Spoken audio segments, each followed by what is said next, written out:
नमो नमः।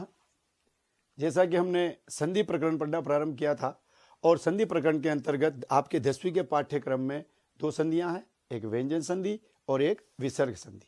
कल हमने पिछली कक्षा में व्यंजन संधि का अध्ययन किया था। व्यंजन संधि में हमने स्तुत्व संधि, ष्टुत्व संधि, जसत्व संधि, चरत्व संधि और अनुस्वार संधि का अध्ययन किया था।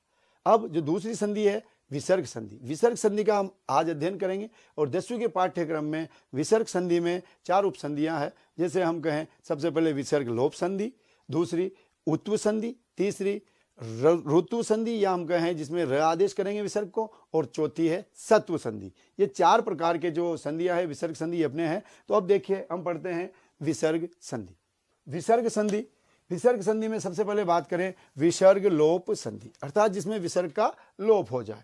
ऐसे तो इसमें और भी कई प्रकार के रूल नियम आते हैं, भो भगो अगो पूर्वस्य यो असी वगैरह, लेकिन आपके जो पाठ्यक्रम 10वीं पाठ्यक्रम के अनुसार है उस प्रकार हम एक सरल जो इसके नियम हैं उस प्रकार से पढ़ेंगे जैसा कि आपसे परीक्षा में पूछा जाएगा। हम ज़्यादा कठिनता में नहीं जाएंगे, इसके अंदर हम नहीं जाएंगे, और जो ऊपर से या हम कहें जो पूछा जाता है आपसे 10वीं बोर्ड एग्जाम में उसी प्रकार हम पढ़ेंगे ताकि आप प्रश्नों को आसानी से हल कर सकें और संधि आपको आसानी से समझ आ सके। देखिए शुरू करते हैं। तो देखिए यदि विसर्ग है, क्योंकि हम विसर्ग संधि पढ़ रहे हैं, तो जो संधि होगा, जो भी परिवर्तन होगा वो विसर्ग के स्थान पर ही होगा।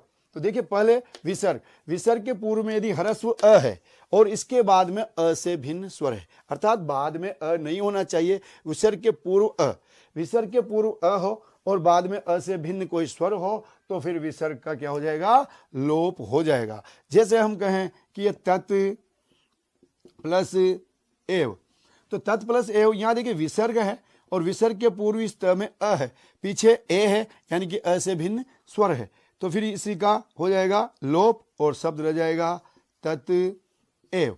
देखिए यहां पर राम प्लस आगच्छति, राम है, म में अ है, विसर्ग इसके बाद और पीछे आ, तो विसर्ग का लोप होगा और कोई परिवर्तन यहां पर नहीं करेंगे। बाकी पीछे का जो शब्द है, जो पर शब्द है, उसको आप वैसा का वैसा ही लिख देंगे। ऐसे कृष्ण प्लस एति, विसर्ग के पूर्व अ है तो हम विसर्ग का लोप कर देंगे और पीछे एति को ऐसा का ऐसा ही लिख देंगे। ऐसे तत् प्लस एव, तत् और विसर्ग का लोप हुआ और रहा एव। स प्लस इच्छति, ठीक है, स है, स में अ है और विसर्ग है, तो इस विसर्ग का हम लोप कर देंगे। पीछे ई है जो कि ह्रस्व अभिन्न स्वर है, तो शब्द बन गया स इच्छति। ऐसे यशः इच्छा, यश श में अ है तो ये अ के बाद विसर्ग है तो हम विसर्ग का कर देंगे लोप। लोप करने के पश्चात शब्द बना अपने पीछे का यश इच्छा। इसके बाद यशः, यशः इक्षते, एषः इक्षते, तो इक्षते ये एषः, एषः है तो इसमें से विसर्ग का लोप हो जाएगा, एष और इक्षते, इक्षते। इसके बाद बाल, बाल में अ है और इधर पीछे स्वर है तो ये विसर्ग का लोप होगा और शब्द बनेगा बालः उत्तिष्ठति, बालः उत्तिष्ठति। ऐसे सिंहः इदानीम, सिंह ह में अ है और इसके बाद विसर्ग है तो विसर्ग का लोप होगा और हमारे पास शेष रहेगा सिंह, और पीछे जो इदानीम है इसको हमें ऐसा का ऐसा ही लिख देना है। सिंह, सिंह में अ है और इसके बाद विसर्ग है, इसके बाद इदानीम है, जब इनको मिलाएंगे तो सिंह मिलाएंगे, यानी कि हम विसर्ग का लोप कर देंगे। लोप करने के पश्चात जब वर्णों का संयोग करेंगे तो सिंह प्लस इदानीम। इस प्रकार हम कहें कि यदि ह्रस्व अ हो और उसके बाद में विसर्ग हो और विसर्ग के बाद में अ से भिन्न कोई भी स्वर हो तो हम विसर्ग का लोप कर देंगे और हमारे पास जो नया शब्द बनेगा वो आपके सामने विसर्ग का लोप होने के पश्चात। इसमें ध्यान रहे कि आपको सिर्फ विसर्ग का लोप करना है, पीछे जो भी शब्द है उसमें कोई परिवर्तन नहीं करना है। हम विसर्ग संधि पढ़ रहे हैं तो परिवर्तन जो होगा वो विसर्ग के स्थान पे होगा, ठीक है। आप इसको स्क्रीनशॉट ले सकते हैं उदाहरण की। अब पढ़ते हैं हम उत्व संधि। देखिए उत्व संधि, उत्व अर्थात विसर्ग के स्थान पर उ होगा। यहां पर इसमें हम 2 भागों में बात करेंगे। पहला देखिए कि यदि पूर्व में ह्रस्व अ हो, जैसा कि हमने इससे पहले जो संधि पढ़ी थी लोप संधि, उसमें भी विसर्ग के पूर्व ह्रस्व अ होता है, तो पूर्व में ह्रस्व हो लेकिन बाद में भी ह्रस्व अ हो, क्योंकि विसर्ग लोप जो संधि थी उसमें बाद में जो था वो अ से भिन्न स्वर था। लेकिन यदि अ से भिन्न स्वर न हो गया, यदि अ ही हो विसर्ग के पूर्व भी अ और विसर्ग के बाद भी ह्रस्व अ, तो फिर विसर्ग के स्थान पे उ आदेश हो जाता है।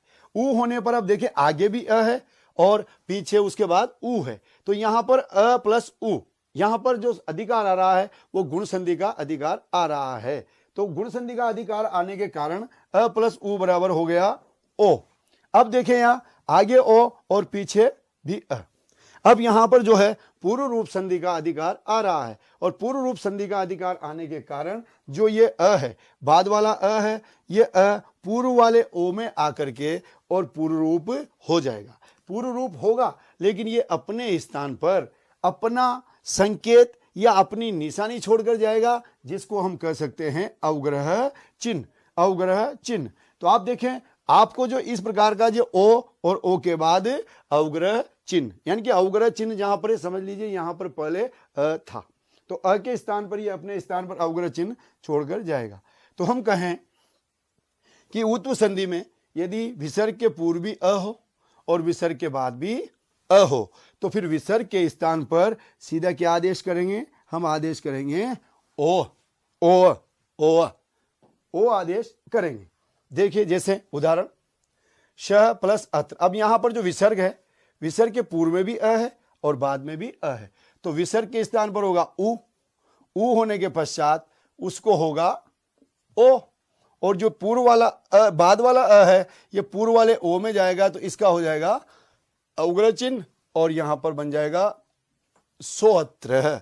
सोअत्र ऐसे यहां पर श प्लस अपि, तो यह श विसर्ग को होगा उ, जो पूर्व वाले अ से मिलके हो जाएगा ओ। ओ होने के पश्चात बाद वाला जो अ है वो इसमें आकर पूर्व रूप होगा और यहां अवग्रह चिन्ह छोड़ेगा और शब्द बनेगा शोअपि। ऐसे हम देखें चंद्र प्लस अयम, यहां पर विसर्ग है, इससे पूर्व अ है, तो ये चंद्र, लेकिन ये पूर्व अ और ये विसर्ग के स्थान पे जो उ हुआ दोनों मिलके हो जाएगा ओ, चंद्रो। अब यहां पर अ है, अ के स्थान पे हो गया अवग्रह चिन्ह और यहां पर यम, चंद्रो अयम। ऐसे ही नृपः, तो ये नृपः और इस विसर्ग के स्थान पे उ और पूर्व वाले अ को मिलके हो गया ओ, और पीछे जो अ है ये अ और अतीव, नृपोहतीव। ऐसे बाल अस्ति, तो इसका बन जाएगा ये बालो, अ का हो जाएगा अवग्रह चिन्ह और शब्द बन जाएगा बालो अस्ति। ऐसे ही मृग प्लस अपि, तो ये मृगो और अ पूर्व वाले में आ जाएगा और शब्द बनेगा मृगो अपि। अब इसका जो दूसरा नियम है जिसमें ऊ होगा लेकिन पीछे व्यंजन होगा, और व्यंजन में भी हस, हस प्रत्याहार में आने वाले वर्ण, यानी कि ह ये व रट लण यम गणनम, जब य गढ़धस गढ़धस जब गढ़धस, अर्थात हम कहें कि ह ये व रल, इसके अलावा वर्गों के तृतीय वर्ण, चतुर्थ वर्ण और पंचम वर्ण, यदि ये यहां पर आते हो विसर्ग के बाद, विसर्ग के पूर्व में अ हो और विसर्ग है, विसर्ग के पूर्व में अ हो उसी प्रकार जो पूर्व में है, लेकिन बाद में हर्ष प्रत्याहार का कोई वर्ण हो। हर्ष प्रत्याहार में य व रल ह, इसके अलावा वर्गों के तृतीय चतुर्थ और पंचम वर्ण, इसमें से कोई सा भी वर्ण होगा, तो यहां पर ध्यान दें विसर्ग के स्थान पर वही आपके उ होगा, और विसर्ग के स्थान पर जो उ हुआ वो पूर्व वाले अ से मिलकर के और ओ में बदल जाएगा। पर ध्यान दें यहाँ पीछे व्यंजन है, यहाँ पर पीछे ह्रस्व अ नहीं है, अतः हम कहें कि यहाँ पर कोई पूर्व रूप संधि या और कोई कार्य नहीं होगा, और हम कहें कि इसमें हम विसर्ग के स्थान पर सीधा क्या आदेश करेंगे, ओ आदेश करेंगे। जैसे देखिए मन प्लस हर, आगे अ है, विसर्ग है, लेकिन पीछे अ नहीं है, लेकिन पीछे अ नहीं है लेकिन ये हस प्रत्याहार में आता है, ह है, और ह होने के कारण यहां पर देखें ये मन, यहां पर विसर्ग को उ हुआ जो पूर्व वाले अ में मिलके ओ हुआ ये, और पीछे को ऐसा कैसा मिला देंगे, शब्द बना मनोहर। ऐसे ही यशः प्लस दा, तो ये जो विसर्ग है इसको उ होगा, पूर्व वाले अ में मिलेगा और ओ हो जाएगा, और ये आपके यशो, पीछे दा है, इसको इसी प्रकार लिखेंगे तो ये बन जाएगा यशोदा। ऐसे ही मन प्लस योग, तो हम विसर्ग को उ हुआ, उ इसमें पूर्व वाले में गुण संधि हुई और यहां पर हो गया ओ और शब्द बना मनोयोग है। ऐसे ही मन, भावना, यहाँ जो है चतुर्थ वर्ण है, चतुर्थ वर्ण होने के कारण आगे अ है और अ के बाद विसर्ग है। विसर्ग में विसर्ग के स्थान पे ऊ हुआ, ऊ पूर्व वाले अ के से मिलकर के ओ हुआ और हमारे सामने शब्द बना मनो भावना। ऐसे यश धरा, तो यश ओ हो जाएगा और शब्द बनेगा यशो धरा। मन ज, मन ज, तो यहां पर इस विसर्ग को ऊ पूर्व वाले इसमें मिलके और शब्द बनेगा मनोज, मनोज है। ऐसे ही बाल प्लस हसती, तो यहां पर देखिए ह है जो कि हस प्रत्याहार में आता है और विसर्ग के पूर्व अ है, विसर्ग को ऊ और अ से मिलके ओ होगा और ये बन जाएगा बालो हसती, बालो हसती। तो ये हमने उत्तु संधि जानी। उत्तु संधि में दो प्रकार के नियम हमारे सामने आए यहाँ पर जो कि आपसे पूछे जा सकते हैं। पहला है कि विसर्ग के पूर्व में यदि ह्रस्व अ हो और विसर्ग के बाद में भी ह्रस्व अ हो तो फिर विसर्ग के स्थान पर ऊ होगा और वो ऊ जो है पूर्व वाले अ के साथ मिलकर गुण संधि करेगा और गुण संधि होने के पश्चात अ और ऊ को मिलके ओ हो जाएगा। तत्पश्चात जो ओ आदेश हुआ, ये बाद वाला जो अ है यहाँ पर पूर्व रूप संधि का अधिकार आएगा और अ जो है पूर्व वाले ओ में जाकर के मिल जाएगा और अपने स्थान पर अवग्रह चिन्ह छोड़कर जाएगा। तो हमें अगर ऐसा वहां पर कोई भी हमें प्रश्न देता है और प्रश्न में हमें यदि ओ और ओ के बाद अवग्रह चिन्ह नजर आता है तो आप बिल्कुल बेहिचक निश्चिंत होकर के और आप संधि का नाम लिख सकते हैं उत्व संधि। फिर दूसरा नियम है कि पीछे अ ना हो और अ के स्थान पर हस प्रत्याहार का कोई वर्ण हो। हस प्रत्याहार में कौन कौन से वर्ण आते हैं? देखो ह ये व र ल, ह ये व र ल, इसके अलावा वर्गों के तृतीय, चतुर्थ और पंचम वर्ण, इनमें से कोई सा भी वर्ण यदि विसर्ग के बाद हो और विसर्ग के पूर्व ह्रस्व अ हो तो फिर विसर्ग के स्थान पे ऊ होगा जो कि पूर्व वाले अ के साथ मिलके ओ में बदल जाएगा गुण संधि हो करके, जैसे कि हमने ये उदाहरण लिखे। बिल्कुल आप इसका भी चाहे स्क्रीनशॉट ले लीजिए। तत्पश्चात आगे देखते हैं। अब हम आगे जो पढ़ते हैं, अब हम पढ़ते हैं ऋतु संधि। ऋतु संधि अर्थात विसर्ग के स्थान पर रू होगा और जिसकी संज्ञा और लोप होने के पश्चात अपने पास सिर्फ र शेष रहता है। तो देखिए रूल है कि अ या आ, अ अथवा आ से भिन्न स्वर। अब तक जो हमें दो संधियां जो हमने पढ़ी, चाहे वो विसर्ग लोप संधि हो और चाहे वो उत्तु संधि हो, उसमें विसर्ग से पूर्व ह्रस्व अ था, लेकिन इस संधि में जो है विसर्ग से पूर्व अ आ से भिन्न स्वर होगा और जहां तक पूर्ण संभावना है वो ई अथवा उ होगा, जो ई अथवा उ होगा। तत्पश्चात विसर्ग है और विसर्ग के बाद में यदि हम बात करें अश प्रत्याहार है, अश प्रत्याहार, अश प्रत्याहार, अश प्रत्याहार में आपके संपूर्ण तो स्वर आ जाते हैं। संपूर्ण स्वर आने के बाद ये व र जो अंतस्थ वर्ण है वो आ जाएंगे और तत्पश्चात वर्गों के तृतीय, चतुर्थ और पंचम वर्ण, इनको भी हम इसमें शामिल करते हैं। तो कहने का मतलब है कि विसर्ग है, विसर्ग के पूर्व में कोई भी अ आ से भिन्न कोई स्वर है और उसके बाद में अश प्रत्याहार का कोई भी वर्ण इसमें है तो फिर हम इस विसर्ग के स्थान पर र आदेश कर देंगे। जो र है, जो र होगा, क्योंकि र जो है वो आधा होगा, अतः जो र है वो बाद वाला अगर स्वर है तो स्वर में जाके मिल जाएगा और अगर बाद में कोई व्यंजन है तो वो व्यंजन के ऊपर जाकर के लग जाएगा। क्योंकि र का एक रूल है कि र अगर किसी वर्ण के आगे है तो वो ऊपर जाएगा और यदि पीछे है तो नीचे आएगा, लेकिन यहाँ पर ये ज्यादातर आगे रहेगा तो बाद वाला जो वर्ण है उसके ऊपर चला जाएगा और बाद वाला वर्ण यदि स्वर हुआ तो उसके साथ में मिल जाएगा। देखें कुछ उदाहरण देखते हैं, उदाहरणों के माध्यम से समझते हैं। यहाँ देखिए विसर्ग, विसर्ग के पूर्व में ऊ है, पीछे धावती जो कि ध चतुर्थ वर्ण है, अतः यहां पर नियम कारगर हो रहा है तो विसर्ग के स्थान पर क्या होगा र, तो ये धेनु विसर्ग के स्थान पर हुआ आधा र। अब यहां पर पीछे धा है तो ये र जो है ये धा के ऊपर चला जाएगा, र धा के ऊपर लग जाएगा और शब्द बनेगा धेनुर धावती, धेनुर धावती। ऐसे ही धेनु भी आगतम, तो यहां पर ये धेनु और विसर्ग के स्थान पे हुआ र, परंतु पीछे देखिए स्वर है तो स्वर मिलते ही आधे र में जब आ मिला तो ये आ और शब्द बना धेनुरागतम। धेनुरागतम, यहां पर देखिए स्वर था इसलिए स्वर र में मिल गया। ऐसे प्रकृति एव, तो यहां पर ई है और स्वर है, तो स्वर ये प्रकृति, प्रकृति, लेकिन इसके स्थान पर जो र हुआ ये र, ये इसमें जाके मिलेगा और यहां पर हो जाएगा प्रकृति रेव, प्रकृति रेव। ऐसे ही चतु प्लस मुख, पीछे व्यंजन है तो ऊ के स्थान पर र, विसर्ग के स्थान पर र होगा और र चला जाएगा म के ऊपर और शब्द बनेगा चतुर्मुख। ऐसे ही चतुः भुज, तो चतुः विसर्ग के स्थान पे र, र चला जाएगा भ के ऊपर और शब्द बनेगा चतुर्भुज।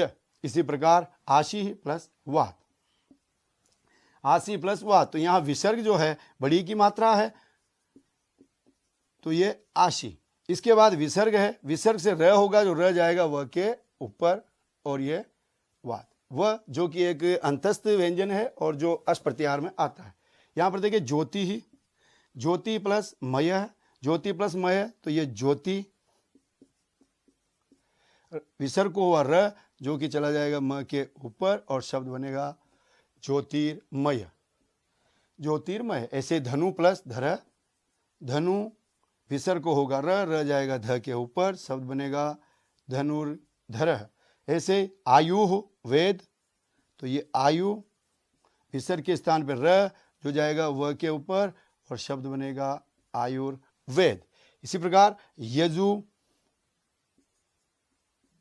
यजु विसर्ग को जो र हुआ ये जाएगा व के ऊपर और शब्द बनेगा यजुर्वेद। इसी प्रकार मुनि, मुनि, और ये जो र है विसर्ग को र होगा, र बाद में अ में मिल जाएगा और ये र पूरा हो जाएगा और शब्द बनेगा मुनि रपी, मुनि रपी।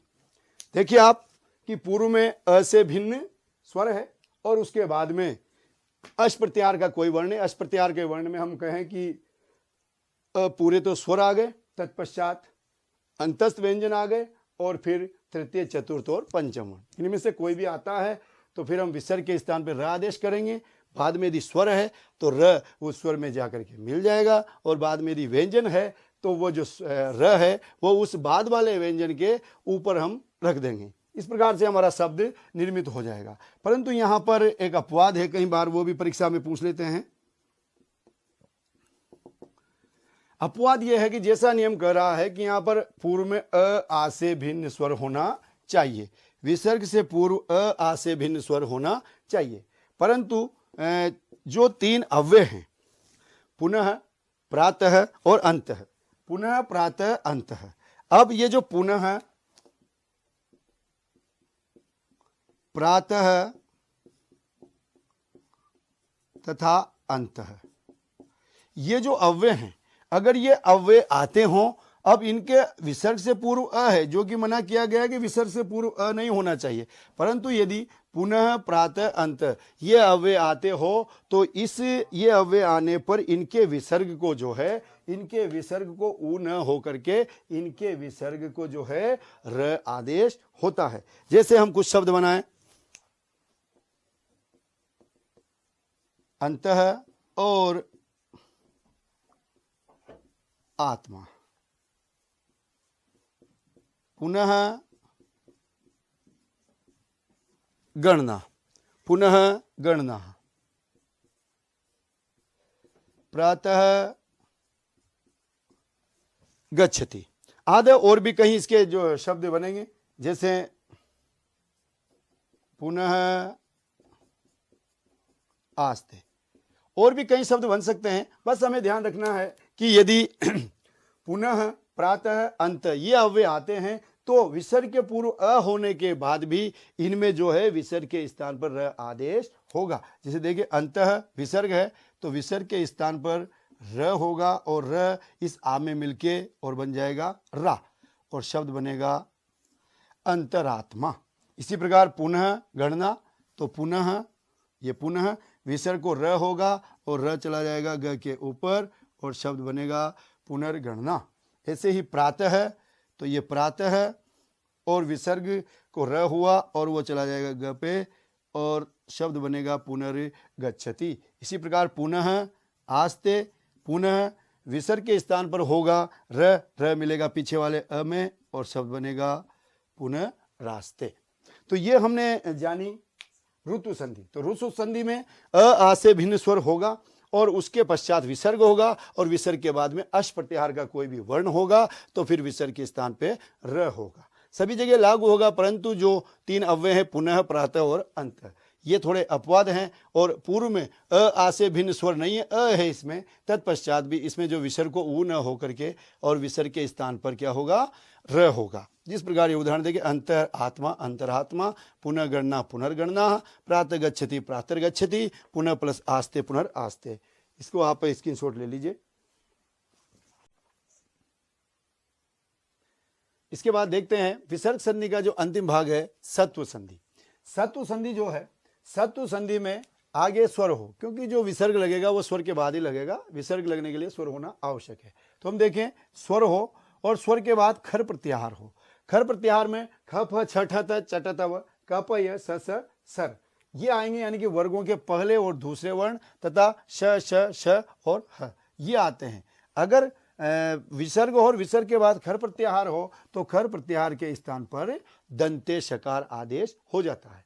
खर प्रत्याहार के दंते शकार आदेश होने के कारण ही इस संधि को बोलते हैं सत्व संधि। परंतु अब शर्त है कि यहां पर देखिए खर है, पहले और दूसरे वर्ण, पहले और दूसरे वर्ण, यदि यहां पर विसर्ग के बाद त और थ है या फिर श है तो फिर इस विसर्ग को श होगा, जैसा कि यह सत्व संधि कहती है। इसके बाद विसर्ग, विसर्ग के बाद, परंतु विसर्ग के बाद यदि च छ या श हो तो देखिए विसर्ग के स्थान पर तो यहां पर दंते शकार ही होगा, लेकिन यहां पर स्तुत्व संधि होकर के और इस दंते शकार के स्थान पर आपके तालव्य शकार आदेश हो जाएगा, क्योंकि यहां पर स्तुत्व संधि का अधिकार आएगा, क्योंकि पीछे च छ या फिर तालव्य श होगा तो इस स के स्थान पर श होगा। यानी कि हम कह सकते हैं कि विसर्ग के स्थान पर तो दंते शकार ही होगा, परंतु फिर स्तुत्व संधि का अधिकार आने के कारण जो दंते शकार के स्थान पर तालव्य श होगा। इसी प्रकार यदि विसर्ग है तो विसर्ग के स्थान पर तो हम क्या करेंगे, दंते शकार करेंगे, लेकिन दंते शकार के अगर विसर्ग के बाद में ट ठ या फिर मूर्धन्य श हो तो फिर इस दंते शकार के स्थान पर अभी आपके मूर्धन्य श हो जाएगा। क्यों? क्योंकि यहां पर ष्टुत्व संधि का अधिकार आता है। ष्टुत्व संधि का अधिकार होने के कारण दंते शकार को मूर्धन्य शकार आदेश हो जाएगा। अब देखें, हम जैसे उदाहरण से देखें, बाला प्लस तत्र। अब यहां पर त है, त जो कि त वर्ग में है, अतः इस विसर्ग को जो है यहां पर दंते शकार आदेश होगा। बालः और ये श और ये तत्र, बालस तत्र। इसके बाद कृष्ण प्लस तदा, यहां पर त वर्ग है इसलिए दंते शकार होगा, कृष्ण प्लस तदा, कृष्ण तदा। यहां पर नम प्लस ते, यहां पर पीछे त वर्ग है इसलिए ये भी यहां पर दंते शकार होगा और शब्द बनेगा नमस्ते। ऐसे ही मुनि, पीछे त वर्ग है तो मुनि ही और इसको स होगा, मुनिस्तु, मुनिस्तु। भक्त, भक्त प्लस सेवते, दंते शकार है इसलिए विसर्ग को भी दंते शकार होगा और शब्द बनेगा भक्त सेवते, भक्त सेवते, भक्त सेवते। भक्त में देखिए विसर्ग है और पूर्व में त है, पीछे दंते शकार है, तो इस विसर्ग के स्थान पर भी दंते शकार होकर के शब्द बनेगा भक्त सेवते। इस प्रकार राम च, अब यहां पर जो है इस विसर्ग के स्थान पे दंते शकार होगा, परंतु पीछे है च वर्ण है और च वर्ण होने के कारण यहाँ पर ष्टुत्व संधि का अधिकार आएगा और ष्टुत्व अधिकार होने के कारण विसर्ग को दंते शकार होगा, परंतु दंते शकार के स्थान पर तालव्य शकार होके और शब्द बनेगा रामश्च। ऐसे सावकः चलती, यहाँ पर च है, विसर्ग के स्थान पे दंते शकार होगा, लेकिन दंते शकार को पीछे च होने के कारण तालव्य शकार होगा और शब्द बनेगा सावकः चलती, शावकः चलती। भक्त शोभते, वही यहाँ पर विसर्ग है, विसर्ग को दंते शकार, लेकिन पीछे तालव्य शकार होने के कारण दंते शकार भी बदल जाएगा तालव्य शकार में और शब्द बनेगा भक्त शोभते, भक्त शोभते। ऐसे ही हरिश्चंद्र, यहाँ पर विसर्ग है, विसर्ग को दंते शकार होगा, पीछे च होने के कारण इसको तालव्य शकार होगा और शब्द बनेगा हरिश्चंद्र। ऐसे ही इसके भी स्थान पे भी मूर्धन्य दंत्य शकार होगा और दंत्य शकार को पीछे च होने के कारण तालव्य शकार होगा और शब्द बनेगा कश्चित। इसी प्रकार देखिए यहाँ पर च है, छ है, तो छ होने पे ही इसको दंत्य शकार हुआ, लेकिन दंत्य शकार इस छ के कारण तालव्य शकार में बदलेगा और शब्द बनेगा छात्र छात्र छादयति, छात्र छादयति। ऐसे देखिए रुपये के ठन ठनाए थे, यहाँ पर विसर्ग है, दंत्य शकार होगा, लेकिन पीछे ट वर्ग का वर्ण ठ होने के कारण इसको जो है मूर्धन्य शकार होगा और शब्द बनेगा रुपये के श ठन ठनाए थे, रुपये के ठन ठनाए थे। ऐसे ही चतुः पीछे ट वर्ग है, इस वजह से इसको जो है दंत्य शकार, लेकिन दंत्य शकार को होगा मूर्धन्य शकार और शब्द बनेगा चतुष्टिका, चतुष्टिका। ऐसे चतु षष्ठी, इसके स्थान पे बनेगा चतुः षष्ठी, चतुः षष्ठी। ये देखिए, तो हमने यहाँ पर जाना सत्व संधि। सत्व संधि जहाँ पर कि स्वर और उसके बाद विसर्ग हो और विसर्ग के बाद में खर प्रत्याहार का कोई वर्ण हो तो विसर्ग के स्थान पे दंत्य शकार होगा, परंतु यदि पीछे च वर्ग के च छ या फिर तालव्य श हो तो दंत्य शकार के स्थान पर तालव्य श आदेश हो जाएगा, क्योंकि यहाँ पर इच्छुत्व संधि का अधिकार आ रहा है। इसी प्रकार विसर्ग के बाद यदि ट वर्ग का ठ हो या फिर मूर्धन्य शकार हो तो दंत्य शकार के स्थान पर इष्टुत्व संधि होकर के और यहाँ पर मूर्धन्य श आदेश हो जाएगा, जैसा कि हमने उदाहरणों से समझा। आज हमने ये विसर्ग संधि भी पूर्ण की। इसके पश्चात हम एक छोटी सी मुश्किल से 10 से 15 मिनट की एक क्लास इसके बाद और बनाएंगे, जिसमें हमने जो विसर्ग संधि और व्यंजन संधि विसर्ग संधि और व्यंजन संधि जो पढ़ी उसका एक बिल्कुल सार हम बनाएंगे, ताकि आप बिल्कुल उसे बिल्कुल कम समय में विसर्ग संधि और व्यंजन संधि को अच्छे से समझ सकें। आज के लिए ही ये इतनी ही क्लास, अब मिलते हैं अगली क्लास में। धन्यवाद।